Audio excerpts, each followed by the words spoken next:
Queen Elizabeth II coffin is seen for the first time as it leaves Balmoral Castle on the start of the journey to her final resting place. Hi again and welcome. This is Links 007 TV News Report, and we'll be right back with the full details to come. Welcome to Links 007 TV News Report, providing you with the best in local and international news updates. This is a place where you can get the most reliable and informative news information. Links 007 TV News Report. Welcome back and thanks for joining us. This is Links 007 TV News Report.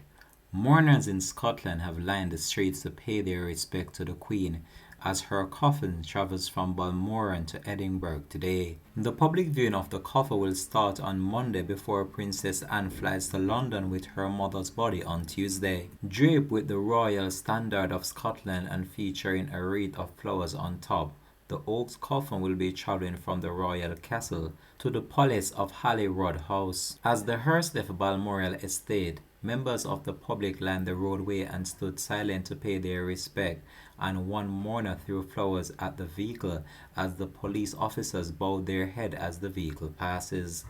The Queen's daughter, Prince Anne, travelling behind the hearse, seemed very sad as she glanced through her window.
The seven-car motorcade, which included a police escort, slowly made its way towards the Scottish capital as people turned out in order to witness this special moment. Following the Queen's death on Thursday, the coffin had remained at rest in the Balmoral Ballroom to give estate workers their chance to say goodbye to the lot. Following the Queen's death on Thursday, the coffin had remained in rest. Following the Queen's death on Thursday, the coffin had remained. Daniel, shh. Following the Queen's death on Thursday, the coffin had remained at rest in Balmoral Ballroom to give estate workers their fair chance in order to say their final goodbye. The public viewing of the coffin will begin at 5 p.m. on Monday, but people have warned of long wait, and photograph and recording is strictly prohibited. The events in Scotland are the first meticulously planned step leading to the funeral service at Westminster Abbey on Monday, September the 19th. The day has been declared a bank holiday. The United Kingdom joined the world in mourning the passing of Queen Elizabeth II, the longest monarch to have served in the United Kingdom.